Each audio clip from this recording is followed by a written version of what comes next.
Bonjour et merci de nous retrouver pour la Foi prise au mot, votre rendez-vous de formation chrétienne. Cette semaine, une question que nous nous sommes tous posée au moins une fois quand nous nous trouvons confrontés à la mort des proches ou quand nous réfléchissons à notre propre destinée. Que sait-on de la vie après la mort? La réponse n'est pas facile à trouver car la Bible, qui est notre principale source, n'est pas un livre mais c'est une bibliothèque qui apporte des réponses qui ont varié au fil du temps. Pour s'y retrouver, il convient donc de suivre ce fil du temps qui sera notre guide à travers les textes. En effet, c'est le seul moyen de comprendre comment, petit à petit, la réponse se précise, se modifie, s'enrichit. Pour le comprendre, je vous propose de retrouver deux spécialistes de la Bible. Sœur Sophie Ramon, bonsoir. Bonsoir. Vous êtes assomptionniste, vous êtes bibliste et vous êtes également professeur à l'Institut catholique de Paris. Et puis le père Gérard Billon. Bonsoir. Bonjour. Vous êtes bibliste également, vous êtes curé de Noirmoutier et vous êtes en fait l'un et l'autre les auteurs d'un livre « Quelle vie après la mort, qu'en dit la Bible ?» aux éditions Salvator. Alors avant de parler de la mort, si j'ose dire, peut-être deux questions liées à l'un et à l'autre. Sœur Sophie Ramon, j'ai dit que vous êtes assomptionniste. Alors, ça se voit, mais c'est pas si facile que ça. Il faut savoir décrypter que le violet, c'est votre habit. C'est quoi une assomptionniste ? À part vous. C'est ça. Moi, je ne suis pas l'Assomption à moi toute seule, mais donc c'est une congrégation en fait qui a été fondée au XIXe siècle, dont la visée principale est de travailler à l'éducation. Alors avec cette perspective que c'est par l'éducation, en particulier par l'éducation des femmes, parce qu'au XIXe siècle tout de même il y avait du travail, mais par l'éducation des femmes aussi que peut se transformer la société, puisque c'est elle qui éduque les enfants. Mm-hmm. Voilà. Puis après, cette congrégation a des cousins-cousines. Et donc, peut-être on peut nommer les hommes. Puis ce sont eux quand même. Oui, tout de même. Qui ont été fondés ensuite après nous, qui sont connus surtout par la presse, par Bayard. Mm-hmm. Et puis, eux-mêmes ont fondé 3 congrégations féminines pour les missions, les Oblates de l'Assomption, pour le milieu plus ouvrier, les Petites Sœurs de l'Assomption, et puis une branche plus contemplative, les Orantes de l'Assomption. Et donc actuellement, quand vous êtes assomptionniste, vous êtes quoi, prof Alors, ça dépend, parce que donc on est une congrégation internationale, donc après ça dépend beaucoup des pays et des réalités, des différents lieux. En France, on a pas mal d'établissements scolaires, une quinzaine d'établissements scolaires. Mm-hmm. Mais c'est pas non plus le tout de l'éducation. L'éducation est prise dans un sens beaucoup plus large. Ça peut être l'éducation de femmes, ça peut être dans certains pays, ça peut être l'éducation aux choses sanitaires et sociales, ça peut être l'éducation, dans un sens très large en fait. Donc, Père Garbillon, j'ai dit, vous êtes le curé de Noirmoutier. Il y a donc un curé à Noirmoutier. Oui, c'est une île où il y a 4 communes, 5 clochers, mais c'est la seule paroisse, voilà. Mais j'en suis le responsable. Mais c'est une île assez grande quand même. Alors, c'est une île assez grande, ça fait 10 000 habitants l'hiver, mais on va jusqu'à 150 000 l'été, au plus fort de l'été, au mois d'août par exemple. Et comment est-ce qu'on fait ça ? Comment est-ce qu'on fait une paroisse à 2 vitesses en fait, ou à deux chronologies ?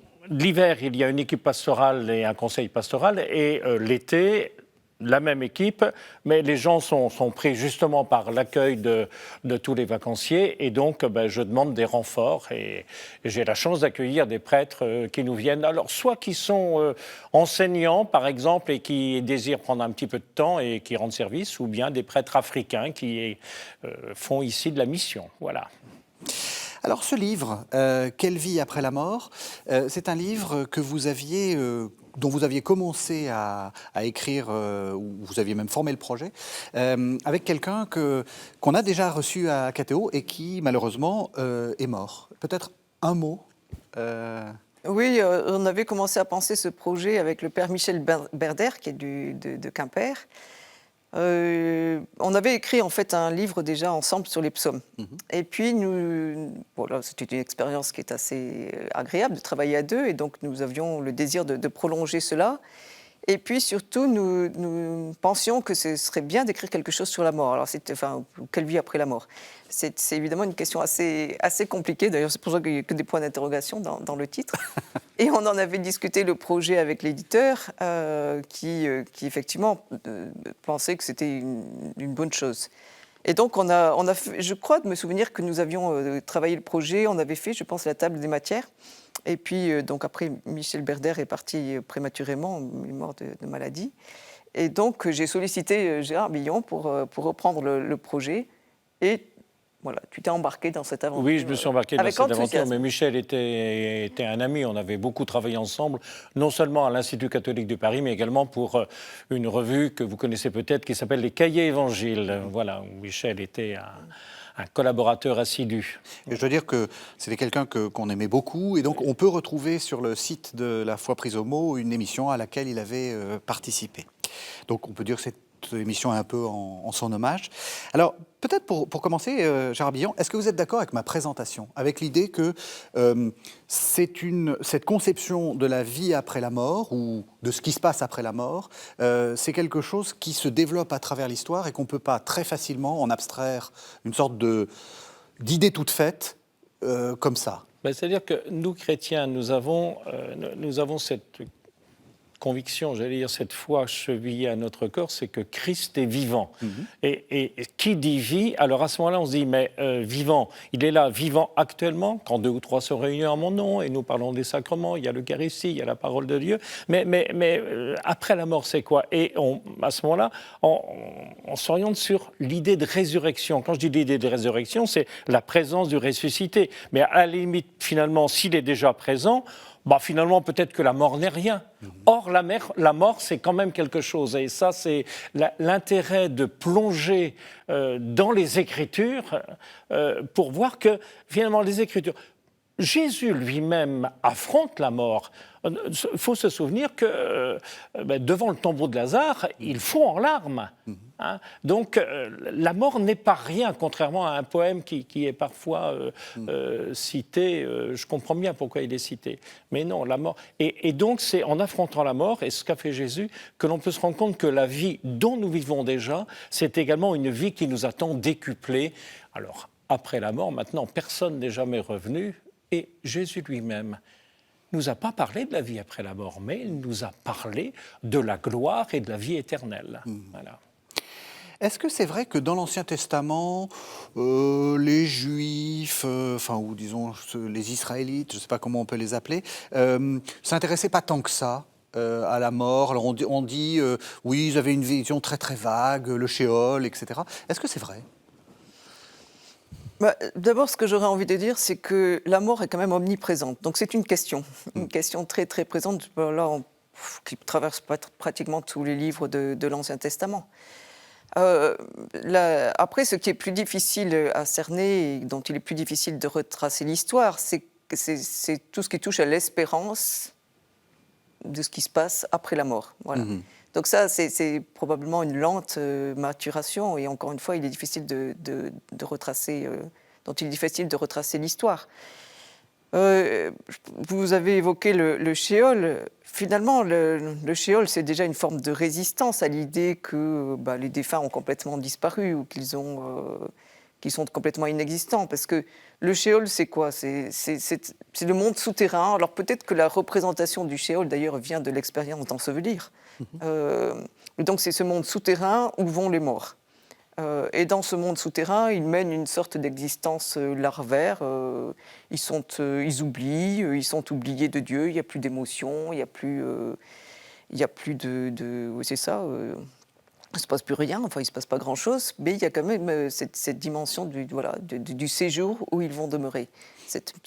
Comme dit le livre de Coëlette, cette maison vers laquelle chacun s'en va, cette maison d'éternité, voilà, qui est la tombe, qui est le Shéol.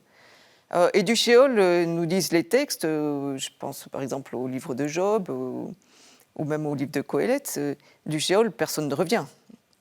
Donc on va vers la mort et c'est irrémédiable, voilà. Et puis, progressivement va émerger cette idée ce questionnement, mais c'est assez tenu, il faut le lire dans les textes, cette idée, cette question sur ce qui se passe après la mort. Et puis un certain nombre de textes vont se prêter aussi à des relectures postérieures. Si je peux me permettre, l'idée naît Et ce n'est pas tellement la question du sort des défunts qui est en cause que l'idée même de Dieu. Si Dieu, le Dieu d'Israël, le Dieu créateur et sauveur, est un Dieu, et le Dieu vivant, et le Dieu des vivants, en conséquence, ça perturbe l'idée que la mort n'est rien. Donc voilà, et je crois que c'est un approfondissement de la théologie même et de la conception même du Dieu dont le peuple d'Israël a l'expérience qui va permettre de faire émerger et de faire grandir une espérance de vie après la mort. Hein. Oui, tu as tout à fait raison. Ça, c'est peut-être l'affirmation fondamentale qui traverse tous les textes, c'est que Dieu est le Dieu des vivants. Ouais. Il est le Dieu des vivants, il est aussi le Dieu qui crée, il est le Dieu créateur. Et la création, alors même si les textes qui retracent la création, les textes de Genèse, évoquent déjà la question de la mort, mais la création est déjà une promesse de recréation. On peut évoquer par exemple, alors là on va à l'autre bout de la Bible dans un livre dit deutérocanonique, c'est-à-dire qui n'est pas dans le canon, qui n'est pas dans de la Bible hébraïque, qui est dans le canon catholique ou orthodoxe, un texte écrit en grec. Dans le deuxième livre des Maccabées, il y a cette réponse enfin c'est pas cette réponse, mais cet encouragement de la mère qui voit ses fils être mis à mort par Antiochus IV Épiphane, donc le tyran de l'époque, et qui les encourage en évoquant ce Dieu créateur. Et s'il a créé, il est aussi... Elle dit qu'elle ne sait pas comment ils sont nés dans ses entrailles, les 7 fils. Mais donc elle fait référence au Dieu créateur, celui qui donne le souffle de vie. Et ce Dieu créateur, c'est aussi celui qui est capable de recréer. Et je crois que ça traverse finalement aussi, peut-être tu peux en dire quelque chose, Gérard, ça traverse cette idée que le Dieu créateur est aussi celui qui peut recréer. Cette promesse de recréation qui est déjà contenue dans la création, c'est aussi finalement ce qui traverse la vigile pascale. Alors, qui traverse la vigile pascale, je pensais à un texte qui est bien connu, qui est bien connu des chrétiens, mais qui également a été représenté par des images dans des synagogues juives. C'est la résurrection des morts selon le prophète Ézéchiel. Vous savez, c'est au chapitre 37, le prophète Ézéchiel a la vision d'une série d'ossements complètement desséchés, et peu à peu, sous l'action de l'Esprit Saint, ces ossements vont reprendre chair, mais ils ne sont pas encore vivants. Il faut donc que l'esprit même de Dieu, son souffle, sa vie, pénètre, si je peux dire, c'est pas tout à fait ça, mais enfin, permettent à ces cadavres de revivre, et c'est une armée puissante. Alors, dans notre livre, on met bien en avant que au début, c'est une image, c'est un symbole de la renaissance du peuple d'Israël qui a été laminé par le drame de l'exil, mais finalement cette image est tellement forte qu'elle a débordé le symbole de la restauration nationale pour devenir finalement Dieu, le Dieu de la vie, ne peut pas laisser son peuple Israël qu'il a choisi pour la bénédiction des nations, ne peut pas le laisser dans la mort ou dans le malheur. L'espérance, c'est comment cela. Et puis de la vie du peuple d'Israël, on va aller finalement après le peuple d'Israël. Alors ça, c'est tout l'intérêt, une espèce de tournant qui se fait juste après envers la chrétienne. C'est pas simplement le peuple d'Israël, mais c'est également l'ensemble des humains, tous les morts. Donc universalité finalement. Oui. C'est ça. Voilà. Avec toujours cette question qui est présente également chez saint Paul. Quand saint Paul s'adresse aux Philippiens ou quand il s'adresse aux Thessaloniciens, c'est d'abord les chrétiens. Je ne suis pas sûr que dans la tête de saint Paul, la question des non-croyants soit véritablement en perspective. Bon, après, c'est nous qui allons pouvoir, et la théologie chrétienne, mais nous sortons de la Bible, qui va pouvoir permettre de développer sur le sort de ceux et celles qui sont non-croyants, mais qui néanmoins sont dans la main de Dieu, et le Dieu vivant ne peut pas les abandonner au néant.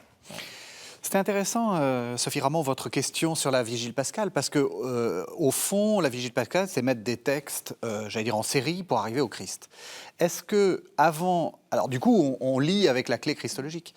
Est-ce qu'on peut sortir un peu de ça? Est-ce qu'il faut le faire? C'est-à-dire, est-ce qu'il faut se demander quel est le sens que donnait l'auteur, enfin si on peut le reconstruire, ou est-ce qu'il faut se dire non, tout ça est en série et c'est normal et tout est prévu pour arriver au Christ? Comment est-ce que vous voyez les choses? C'est une question compliquée. Hein. Oui, c'est une question compliquée. Je ne suis pas sûre de l'avoir bien comprise d'ailleurs, mais En gros, est-ce qu'il faut tout lire avec la perspective christologique? oui. Alors, c'est ce que nous fait faire la Vigile pascale, évidemment. Mais je pense qu'il y a une autre clé de lecture, c'est celle que j'ai essayé d'ébaucher auparavant. C'est-à-dire, parce qu'on commence quand même par le texte de la création, ce qui est tout à fait étonnant. Pourquoi remonter à la création? C'est pour nous signifier que la création contient en elle cette promesse de vie Oui. et cette promesse de recréation. Et ensuite, on traverse différents actes de Dieu, ou différentes interventions de Dieu, si on peut dire les choses comme ça, dans l'histoire du peuple d'Israël, dans l'Ancien Testament, puis on passe au Nouveau Testament, mais différentes interventions de Dieu, finalement, qui nous disent Dieu est du côté de la vie. Dieu est du côté de la vie. Alors, ça se manifeste différemment selon les textes et selon les périodes qui sont en arrière-fond des textes ou qui sont les milieux, le temps de production des textes. Donc, il y a une sorte, et ça nous fait faire un vaste panorama. Mais je pense que là, il y a quelque chose d'intéressant. Cette idée de dire, évidemment, la clé est christologique, mais ça part de la création, et c'est probablement pas pour rien. Et voilà, mais je pense que peut-être quelque chose comme la lettre aux Romains au chapitre 8, Alors, les choses... c'est le superbe chapitre dans lequel la création entière gémit. Il y a un gémissement des êtres humains, un gémissement de la création, donc qui aspire à autre chose, qui aspire à une espèce de plénitude. Et puis Paul nous dit que l'Esprit Saint lui-même gémit, c'est-à-dire que l'Esprit Saint nous permet finalement de pousser nos gémissements vers le Dieu d'Israël. Et l'espérance de Paul, et pour tout le monde, c'est l'amour. Voilà. Et quand on dit la création, du coup, on élargit même au-delà du peuple d'Israël, et voire même au-delà du corpus des chrétiens qu'on appelle l'Église. Hein. C'est vraiment... on va bien avec Laudato Si, ou bien Vous allez jusque-là qui vient de paraître. Vous allez jusque-là? C'est-à-dire que il faut imaginer une sorte de création. Il y aura aussi recréation. Alors, on ne sait absolument pas ce qu'il y a après la mort, hein, c'est ça. Mais c'est important ce que vous dites. Il me semble que la foi chrétienne... Oui. Alors, vous allez avoir les artistes qui ont beaucoup imaginé. Non, mais c'est ça. Hein. Mais il faut... Voilà, c'est important ce que vous dites. Mais on ne peut pas se l'imaginer, mais je veux dire, tout le mouvement interne, de cette espèce de dynamisme qui traverse l'ensemble de tous les livres bibliques, quand même écrits sur plusieurs centaines d'années, c'est de nous dire que c'est l'ensemble du créé. Si Dieu crée, c'est pas pour laisser une partie de la création de côté quelque part. Voilà. Et donc la création, c'est ce qui est, et dans ce qui est, il y a l'être humain en premier, l'être humain responsable, l'être humain qui, de temps en temps, commet des tas de bêtises et des blessures énormes, mais en même temps, cet être humain recréé et sauvé par le Christ. Ça, c'est la foi chrétienne, tout au moins. Oui, je crois que ce que tu dis introduit une autre dimension, c'est-à-dire que ces textes nous parlent aussi de la vie présente, c'est-à-dire de la vie avant la mort. Qu'est-ce qu'il y a après la mort? Ça, c'est compliqué, mais il y a déjà ce qui s'ébauche et ce qui donne du poids à notre existence présente. Et cette promesse qui est contenue déjà dans la création, elle nous invite à prendre soin du créé, à donner du poids aussi à nos propres existences. Alors après, il y a des livres peut-être qui accentuent plus cette dimension-là que d'autres. Je pense par exemple à un livre, là aussi c'est de nouveau un deutérocanonique, donc, qui est dans le canon catholique et orthodoxe, mais pas dans la Bible hébraïque ni dans le canon protestant. Un livre écrit en grec, La sagesse de Salomon, qui met en scène cette dimension-là. Parce que ça commence avec la présentation du discours des impies. Alors, ils sont impies parce qu'ils ont cette conscience aiguë du caractère éphémère de la vie. Et si la vie est éphémère, il vaut mieux se divertir de la pensée de la mort, se divertir au sens pascalien, essayer de fuir, l'éviter à tout prix. De l'éviter, voilà. Ouais. Et donc, au point de départ, leur logique est assez simple. Profitons de ce qui nous est donné. Bon, voilà, jusque-là, ça va très bien. Le problème, c'est que ça les emporte dans une espèce de spirale de ce qui devient de l'impiété, c'est-à-dire qu'ensuite, ça va les entraîner à ne pas craindre de s'en prendre aux populations aux classes vulnérables, c'est-à-dire aux veuves, l'orphelin, le vieillard, et puis d'aller jusqu'à mettre à mort celui qui espère en Dieu, le juste. Et en fait, le livre, un peu plus loin, nous fait assister à une sorte de jugement où on voit le juste debout. Et là, ils prennent juste qu'ils ont mis à mort debout. Donc, en fait, il est pas mort, enfin, dans la représentation du livre. Et, enfin, il est mort, mais il a traversé la mort. Et les impies prennent conscience du discours de leur discours erroné, c'est-à-dire plutôt de leur de leur peur de la mort, de leur fausse conception de la mort. Alors, bon, le livre emprunte à la philosophie grecque, il emprunte à la littérature apocalyptique, c'est assez étonnant, là. C'est une mise en scène, il ne faut pas prendre toutes les choses au pied de la lettre, mais ça nous dit quand même, je crois, une réalité qui est essentielle et que peut-être qu'on retrouve dans des textes de Paul ou autres, mais cette vérité essentielle que l'idée que nous avons de la mort reflue aussi sur notre vie présente. Absolument. Et finalement, c'est aussi une invitation à donner du poids à notre existence présente. Elle nous est donnée, là aussi, c'est une grande promesse, et donc j'avais envie de dire, il faut la vivre pleinement, il faut lui donner le plus de plénitude possible. On a ça dans Paul aussi, non, dans certains... Mais alors, derrière, il y a la question du jugement. Est-ce qu'il faut l'inclure ? Est-ce que c'est ça qui doit être notre feuille de route, si j'ose dire ? La question du jugement est extrêmement importante et elle a beaucoup retenu les théologiens et les artistes. Alors, toutes les tympans des cathédrales, le jugement dernier, avec d'un côté ceux qui montent au ciel et les autres qui descendent dans la bouche de l'enfer. L'enfer, avec toujours le diable, les flammes, etc. On est là sur des images qui sont conventionnelles, mais qui essayent de dire quelque chose de fondamental. Quelque chose de fondamental, c'est que le jugement, mais là, c'est principalement, si mes souvenirs sont exacts, dans ce que nous avons dit, c'est le livre de Daniel. C'est ça, le livre des Maccabées dont tu as parlé tout à l'heure. C'est que ceux et celles qui sont justes, on peut discuter sur qu'est-ce que c'est juste qu'à justice, ceux-là seront pris en Dieu, par Dieu, et auront accès à la vie et à la vie éternelle. Bien. Tandis que ceux qui sont non justes, on pourrait dire injustes, ceux-là, parce que ce sont des gens qui sèment la mort. Ceux-là, eh bien, j'allais dire, la mort qu'ils sèment va refluer sur eux, et donc ils iront dans la mort éternelle. Et voilà. Dans le livre de Daniel, vous avez l'archange Michel et puis le Fils de l'homme qui se répartissent les rôles du jugement sous le regard de Dieu le Père. Dans le Nouveau Testament, c'est le Christ lui-même. Néanmoins, la question juste et injuste va légèrement s'effacer quand même. Enfin, quand je dis légèrement, assez important, parce que on va prendre un texte du Nouveau Testament, c'est dans l'évangile de Luc, chapitre 23, Jésus crucifié entre deux malfaiteurs. On ne peut pas dire que le malfaiteur soit quelqu'un de juste à proprement parler. Sauf qu'au dernier moment, celui-là, le malfaiteur crucifié, au lieu d'injurier Jésus, lui dit « Nous, si on est là, on le mérite. » Bien, toi, tu es juste.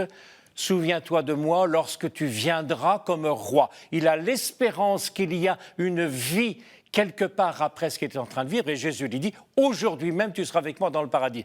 Ce n'est pas à cause de sa justice que ce malfaiteur peut participer à Dieu. C'est par son mouvement de foi et parce que le Christ se tourne vers lui. J'allais dire, le « avec Jésus » est important. Et du coup, que ce soit avant la mort ou après la mort, importe peu. Mais pour nous qui sommes des vivants, ce qui compte, c'est d'être avec le Christ avant la mort. Et il m'arrive de penser que dans l'Ancien Testament, quelqu'un qui est juste, c'est celui qui essaye de vivre avec la loi. Dès le psaume 1, cela est dit, et il y a du bonheur à vivre selon la loi. Pour les chrétiens aujourd'hui, il y a du bonheur et des exigences à vivre avec le Christ. Le Christ ne s'oppose pas à la loi. Non, j'espère.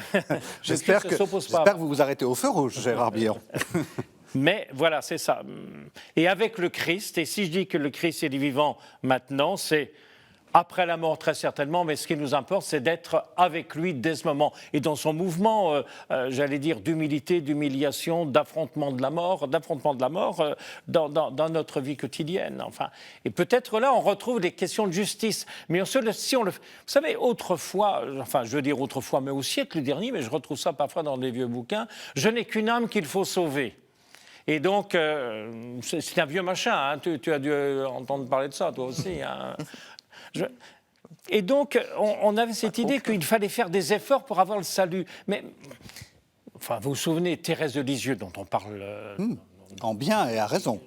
Dont on parle actuellement, là, dans les semaines qui viennent. Et puis, cette année 2023 est importante... pour au moins se souvenir de ce qu'elle a fait. Vous savez qu'elle a été traumatisée à un moment donné dans son enfance par cette idée des bons points, etc. Puis elle s'est rendue compte que finalement, c'était secondaire. Ce qui comptait, c'était l'amour de Dieu. Ben, voilà. Vous êtes un théologien de la grâce, comme saint Paul. Oui, merci. Mais je pense qu'il y a quelque chose que peut-être il faut dire aussi, pour rebondir sur ce que tu viens de dire, c'est qu'en fait, il faut quand même tenir compte du contexte dans lequel les textes sont nés. Oui. Et quand on lit le livre de Daniel, donc en général, on donne la date de 164 qui fait un peu fi de l'histoire de la rédaction du livre, mais peu importe. On est dans une période de crise qui est liée à la domination hellénistique. Et la crise n'est pas simplement du fait qu'il y a le pouvoir hellénistique qui domine. Il y a aussi la séduction qu'exerce la culture hellénistique. Et cette situation engendre une division à l'intérieur même du peuple d'Israël, qui est retracée dans le livre de Daniel, dans le livre des Maccabées, avec peut-être deux options d'ailleurs, une résistance plus, j'allais dire passive, c'est pas vraiment le bon mot, mais pas une résistance, je ne sais pas comment il faudrait la qualifier, et puis une résistance plus guerrière, comme c'est évoqué. Il y a la résistance par la prière, enfin, par une certaine mystique, mais qui ne prend pas la forme violente, celle des Maccabées. Voilà, vous avez les sages, les Mashkélim aussi. C'est ça, et qui sont donc présents dans le livre de Daniel, justement, dont il est question dans le livre de Daniel. Et le livre de Daniel, et le livre des Maccabées aussi, mais chacun à leur manière, mais le livre de Daniel réfléchit cette question d'une communauté qui est affrontée à cette domination et à cette séduction opérée par la culture hellénistique.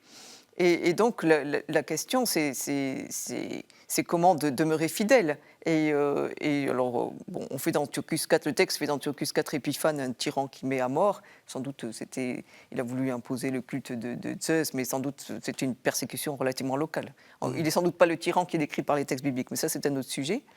Mais la question qui est affrontée dans le livre de Daniel, c'est que dire pour encourager une communauté qui est affrontée à cette question et qui est divisée, parce qu'il y a ceux qui se laissent séduire finalement par la culture hellénistique, et puis ceux qui au contraire, tentent de résister, ou bien par la violence, ou bien en demeurant fidèles et en encourageant à demeurer fidèles à la foi et à la tradition de ses pères, au risque donc de mourir.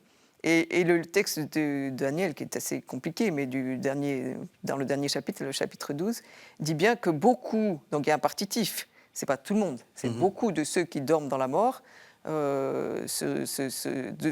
beaucoup de ceux qui dorment dans le sol poussiéreux, je crois exactement le texte, qui évoque donc le Sheol, se réveilleront, les uns pour la vie éternelle et les autres pour l'horreur éternelle. Donc en fait, la résurrection, c'est le moyen du jugement. Voilà, mais, oui. Et c'est ça, c'est le moyen du jugement. Vous voulez dire, c'est ça. Si vous êtes bien comporté, vous ressuscitez, et sinon l'horreur éternelle. Alors vous restez dans la mort ou vous ressuscitez pour être, parce que c'est un peu cruel de faire revenir des gens pour pouvoir c'est un peu cruel, oui. mieux les torturer dans l'enfer.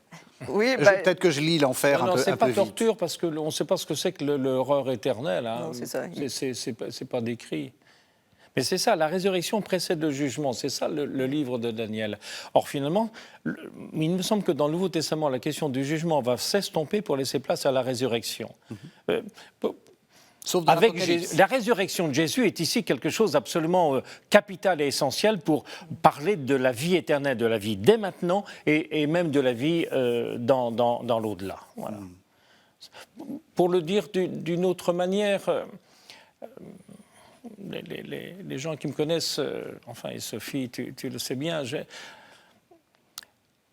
il m'arrive de dire que l'inouï de la découverte du tombeau vide au matin de Pâques, avec ensuite les apparitions du ressuscité, c'est que au 1er siècle de notre ère, chrétiens, enfin ceux et celles qui vont devenir les chrétiens, qui sont les disciples du Christ, partagent avec des groupes religieux assez importants, comme les pharisiens par exemple, hein, qui ne sont pas forcément des méchants, hein, ils partageaient l'espérance de la résurrection à la fin des temps pour les justes, encore une fois, hein, pour les justes. Or, la découverte du tombeau vide va faire dire, mais oui, on attendait la résurrection des justes pour la fin des temps. Jésus, le seul juste, celui évoqué dans le livre de la sagesse, le seul juste, est ressuscité des morts. Conséquence, ne sommes-nous pas à la fin des temps ? Et donc, la résurrection de Jésus et la certitude que désormais nous vivons sur un horizon de fin des temps va refluer. Alors, pour les évangélistes, ça va refluer sur la façon dont ils vont relire la vie de Jésus. Pour les disciples du Christ dont nous sommes, ça reflue sur la façon dont nous prenons à bras-le-corps la vie qu'il y a actuellement. Prendre à bras-le-corps la vie, c'est prendre à bras-le-corps la mort, les causes de la mort, et c'est prendre à bras-le-corps également ce qui constitue notre existence sociale, sexuelle, économique, politique, relationnelle. Oui, mais ça fait 2000 ans.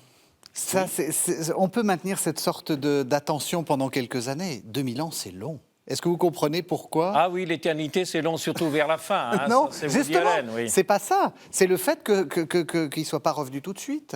Et donc, prendre à bras-le-corps la vie pendant 5 ans, 10 ans, etc. Mais prendre à bras-le-corps la vie pendant 2000 ans. Pendant 2000 ans, et puis on ne sait pas encore. C'est long, non ? Nous sommes au début de la fin, hein, la fin de la fin, on ne sait pas quand est-ce que ça va être. Hein. Et pour Dieu, 1000 ans sont comme un jour. Donc vous êtes prêts à maintenir cette... Vous ne comprenez pas que les gens se disent c'est long. Et donc cette espérance où il faut tout prendre au sérieux, etc. Mais tout prendre au sérieux, mais je trouve ça beau quand même. Ouais. Que, alors, je ne sais plus qui dit ça, je pense qu'il doit y avoir ça chez saint Paul, mais j'ai un peu oublié, ou alors c'est déjà dans l'Ancien Testament, dans un psaume, la patience de Dieu. La patience de Dieu pour nous permettre de changer de vie, c'est-à-dire de devenir des artisans de la vie dès cette vie. Voilà. Autrement dit, Dieu tient tellement à notre bonheur qu'il veut nous permettre nous-mêmes de devenir des vivants à la suite du Christ. Moi, j'aime... Voilà. Et à la limite, que la fin de la fin, puisque nous sommes à la fin des temps, que la fin de la fin vienne dans 10 000 ans, m'importe relativement peu, puisque déjà, dès cette vie, je suis finalement vivant de la vie glorieuse, de la vie du Christ ressuscité, déjà présent. Voilà. Je ne sais pas si... Oui, je crois que tu as raison. Alors, c'est une objection que vous faisiez, Régis. Oui. C'est une objection qui est déjà prise en compte dans le Nouveau Testament, dans des lettres de Paul, dans la deuxième lettre de Pierre. Bon, donc, c'est évidemment, voilà, le Christ, il ne revient pas, ça tarde. Bon, donc, c'est compliqué. Mais je crois que c'est effectivement une invitation quand même très, très, très forte à entendre que c'est déjà donné, la résurrection. Elle nous est déjà donnée. Après,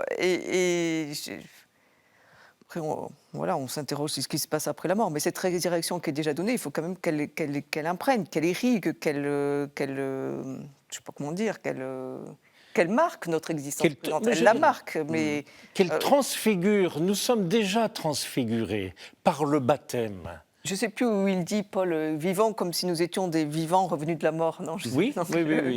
Ça, c'est au chapitre 7 de, je crois que la première lettre aux Corinthiens. Oui, je ne sais plus. Mais bon, peu importe. Mais Oui. Vivre, prendre tout ce qui nous présentait comme si finalement on n'y attachait pas d'importance, tout en y attachant de l'importance. Parce que ça nous dépasse, parce que la vie de Dieu nous dépasse, mais que la vie de Dieu, elle est en nous et que nous sommes chargés de la déployer. Alors vous avez dit l'un et l'autre et que en fait la vie après la mort, on n'en sait rien. Est-ce qu'il n'y a pas des... Parce que je pense qu'il y a quand même des téléspectateurs qui ont envie que vous nous disiez un peu ce qu'on peut trouver dans la Bible. Est-ce qu'il n'y a pas quelques indices qui nous permettent... Parce que ça accroche aussi une espérance, hein, de se dire, après la mort, ça va se passer comme ça, il y a toujours un récit qui se met en place. On ne peut pas se dire... Je meurs et puis après j'attends, mais j'attends, je fais quoi? Enfin, voilà. Est-ce qu'il y a des passages qu'on pourrait faire lire à nos téléspectateurs, ou vous pourriez conseiller la lecture, qui nous disent quand même quelques petites choses? Alors, il y a cette question du Sheol, avec aussi, il y a un très beau chapitre sur la prière d'Israël, donc les psaumes face à la mort, avec cette idée que on ne veut pas, permet à ton fidèle de ne pas aller à la corruption, ou connaître la tombe, de connaître la tombe, ou bien c'est exprimé d'une manière plus positive, tu me prendras avec toi dans la gloire. Alors ça veut dire quoi ça? Ça veut dire que du coup, ils avaient l'espérance que Dieu les empêcherait de mourir? Ils avaient l'expérience. Je crois qu'on pourrait dire les choses peut-être un petit peu autrement. Je crois qu'ils avaient l'espérance que ce qui constitue notre existence, et entre autres donc la proximité avec Dieu, mais la proximité aussi, on pourrait dire entre les humains, mais la proximité avec Dieu ne soit pas rompue par la mort. Et en fait, dans les textes des psaumes, mais c'est vrai aussi dans la sagesse de Salomon, dans plusieurs textes de l'Ancien Testament, c'est exprimé sous ce mode-là. Alors avec des images, hein, il me prendra dans la gloire, ou je ne sais plus, dans les psaumes, différentes images, mais qui disent que ce qui se construit d'une relation avec Dieu ne peut pas être vaincu par la mort, ne peut pas être interrompu par la mort. Et donc l'espérance, c'est que ça se poursuive. C'est la fameuse phrase du cantique. L'amour est fort comme la mort. Exactement. Oui. Exactement. Et oui, c'est exprimé de façon... il y a plusieurs façons de l'exprimer. Dans la sagesse de Salomon, au chapitre 6, il y a tout un raisonnement aussi, un sorite, comme on dit, un raisonnement qui se conclut sur le fait que c'est la proximité avec Dieu. Bon, alors après, on dit, avec ça, on n'a pas très avancé, la proximité avec Dieu. Mais ce qui s'énonce essentiellement dans l'Ancien Testament, c'est cette proximité avec Dieu, je pense.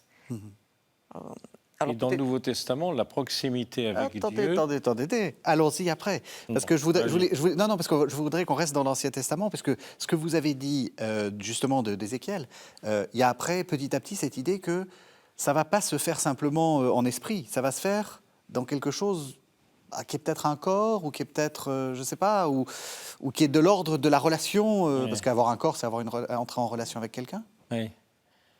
Et la question, c'est... Est-ce que ça naît comment et ça se dit comment?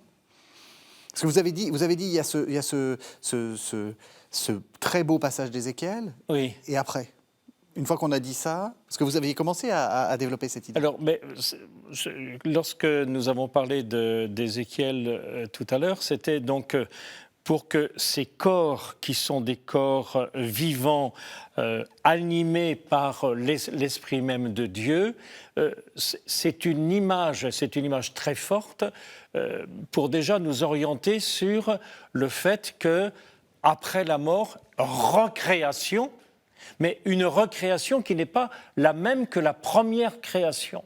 Une recréation en Dieu.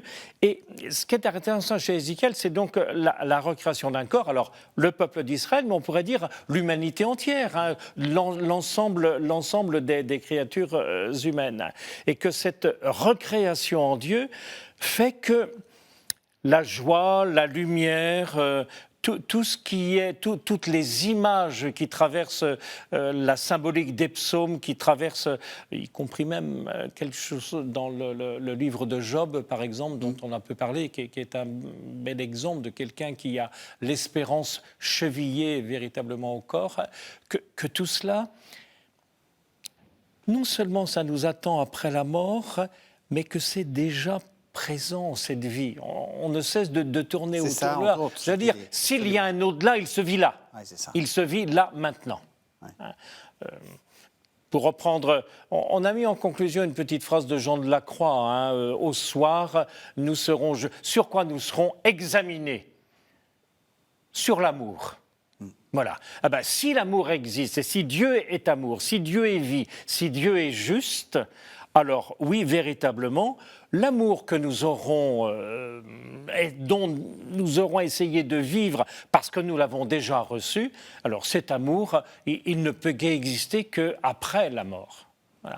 Et quand on fête la fête de tous les saints, moi j'aime beaucoup cette fête. Ça devrait être une fête joyeuse. Je sais bien que puis c'est On va d'abord au on va au cimetière. cimetière dans l'après-midi. Hein. On célèbre l'amour de Dieu dans la grande prière eucharistique avec la parole de Dieu qui nous y mène le matin, et puis l'après-midi on va honorer nos défunts. Mais on met des fleurs sur les tombes. Et si on met des fleurs sur les tombes, c'est pas simplement un petit geste de souvenir, c'est parce que ces fleurs qui sont très belles, enfin elles sont, je veux dire, les cimetières le lendemain de la Toussaint, c'est jaune, c'est rose, c'est rouge, c'est bleu, il y a une espèce de vie. C'est une manière, me semble-t-il, très, très simple de manifester que la vie a été installée définitivement en notre monde. Christ a vaincu la mort. Et l'espérance chrétienne, c'est que nous sommes désormais conformés à lui. Voilà. Nous avons pris, il nous prend dans sa forme, il nous prend avec nos blessures. Moi, j'aime beaucoup dans les représentations du jugement dernier, c'est que le ressuscité garde toujours ses blessures, c'est-à-dire que la vie, l'existence, la mort, ça c'est pas laissé Elle est de côté. gardée. Ouais. Bon, il parle comme un prêtre catholique, évidemment, Gérard Billon. Est-ce que du côté, est-ce que vous avez Du côté protestant, non, du côté, est-ce que du côté de l'Ancien Testament, vous y voyez une vraie rupture? Est-ce que souvent on dit oui, le Christ change tout, mais est-ce que cette espérance, elle n'était pas déjà là un peu? Bon, alors, c'est sûr que la résurrection du Christ est quand même l'inouï, l'événement qui dit notre propre résurrection, qui génère notre propre résurrection. Je ne sais pas si c'est très bien dit de le dire comme ça, mais et ça, évidemment, on ne peut pas dire qu'on l'a dans l'Ancien Testament. En même temps, je pense qu'il y a une sorte de mûrissement qui va permettre d'ailleurs aux auteurs du Nouveau Testament de dire le destin de Jésus à la lumière des Écritures. Alors, ce n'est pas simplement que le Nouveau Testament va utiliser le vocabulaire, comme on le dit souvent, et c'est vrai d'ailleurs aussi, va utiliser le vocabulaire de l'Ancien Testament pour dire la résurrection, le vocabulaire du sommeil pour parler de la mort et de l'éveil pour parler de la résurrection, ou bien le vocabulaire de l'avant et de l'après, d'être couché, oui, ça, de se lever. Ensuite, on se met debout. C'est ça. Donc, ce n'est pas simplement une question de vocabulaire, c'est aussi une question de mûrissement, d'une perspective de quelque chose qui se joue au travers et en passant par la mort. Et du coup, j'ai complètement oublié ce que je voulais dire. Non, vous commencez à répondre à la question. Oui. En fait, c'est dans la continuité. L'Ancien Testament est le Nouveau Testament est dans la continuité. C'est dans la continuité. Mais avec cette rupture. Voilà, sauf de préserver oui. que quand même, c'est évidemment la résurrection du Christ qui est l'événement qui nous fait rentrer dans... Non, oui, non, mais je veux dire, oui, c'est ça qui est capital. Pour moi, l'Ancien Testament, il y a toute proportion gardée, puisque tout à l'heure on a évoqué les gémissements. J'ai l'impression que tous les textes de l'Ancien Testament, enfin les textes poétiques, les textes historiques, les textes législatifs, tout ça, c'est une espèce de gémissement, une espèce de poussée. Mais la résurrection du Christ, je veux dire, met un terme à ces gémissements, ou plutôt leur donne sens. C'est vers là que ça va, vers cet amour de Dieu qui vient vers nous, vers cet amour de Dieu dans lequel nous sommes invités à participer, à nous laisser émerger et à répandre. Voilà.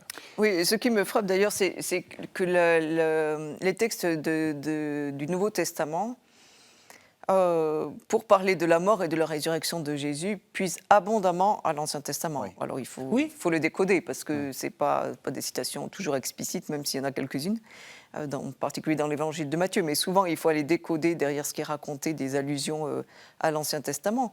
Mais le texte de la Passion et de la résurrection, en particulier, font référence, font allusion, relisent et comprennent. On pourrait dire aussi que les auteurs du Nouveau Testament comprennent ce qui se passe dans la mort et la résurrection de Jésus à la lumière des Écritures, en particulier à la lumière de nombreux psaumes qui sont très utilisés dans les textes de la Passion, et puis ensuite pour parler de la résurrection de Jésus, y compris dans les Actes des Apôtres.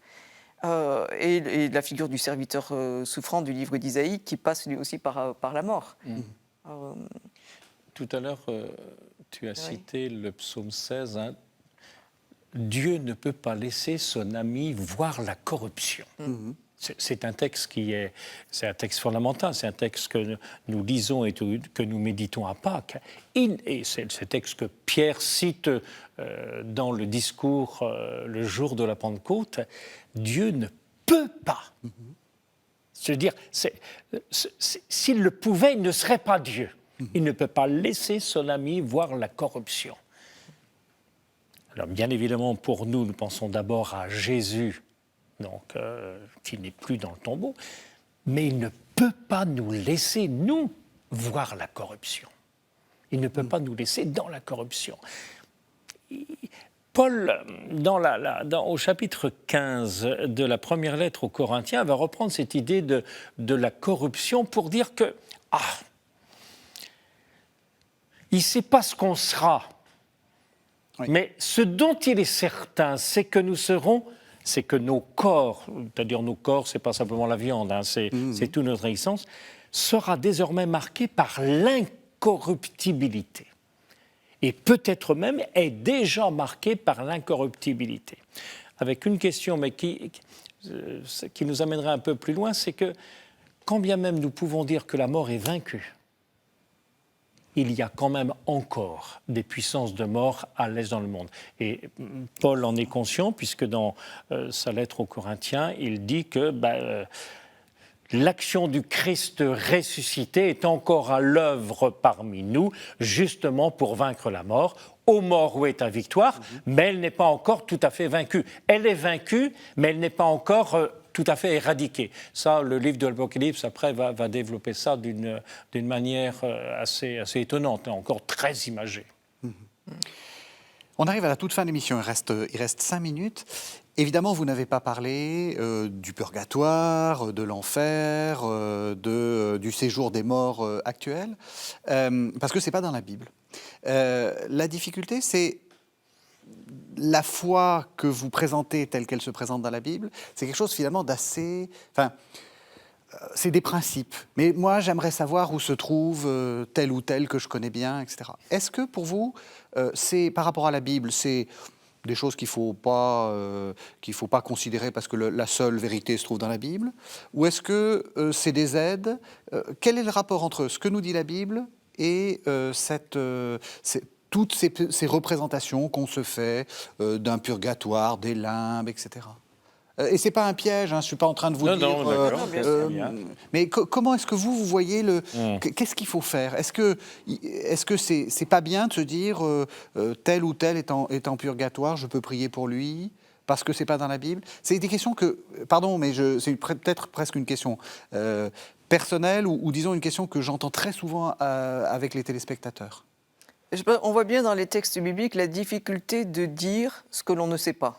C'est-à-dire que les textes bibliques soutiennent la conviction qu'en Christ nous sommes ressuscités et que nous attendons son retour. Une fois qu'on a dit ça, c'est compliqué. Et du coup, les textes varient différents scénarios. Et en fait, on essaie de penser ou de dire les choses avec ce que l'on connaît. C'est-à-dire qu'il y a des représentations, par exemple des représentations spatiales ou des représentations temporelles, de dormir, se réveiller.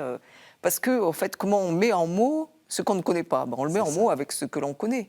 Et je crois que ces représentations d'aller en enfer, aller au purgatoire, ce sont des représentations spatiales qui servent à dire cette proximité avec Dieu qui nous est acquise par le Christ, dans laquelle nous sommes déjà introduits, mais pas encore pleinement.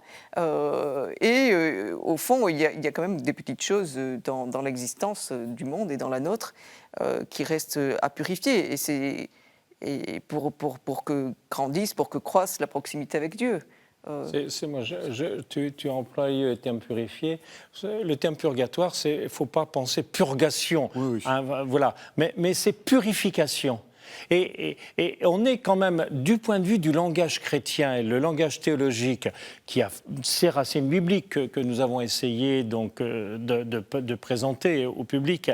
Après, les théologiens se saisissent du langage biblique et essayent d'approfondir, mais eux-mêmes, ils bricolent d'une certaine manière. Mais ils disent quelque chose d'assez important parce qu'on ne sait pas tout. Et la Bible même ne dit pas tout, mais elle indigne des lignes de forcé. Et qu'il y ait une solidarité entre les vivants et les morts, pourquoi pas. À un moment donné, dans le livre, c'est le livre des Maccabées, Judas Maccabée fait prier pour des soldats qui sont des héros, mais on a trouvé sur eux des amulettes qui laissent entendre que la relation avec Dieu n'est pas tout à fait ça.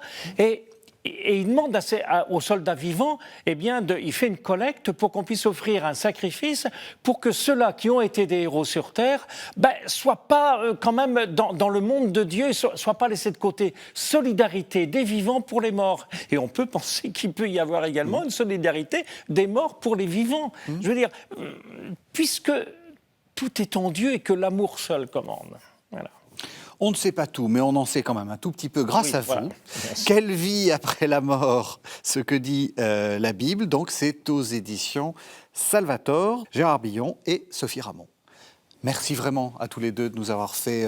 Merci. C'est presque une sorte de point de départ pour lire votre livre. On écoute La foi prise au mot et après, on plonge dans votre livre. Merci à tous les deux. Merci de nous avoir suivis. Vous savez que vous pouvez retrouver cette émission sur le site internet de KTO, www.ktotv.com. Et on se retrouve la semaine prochaine.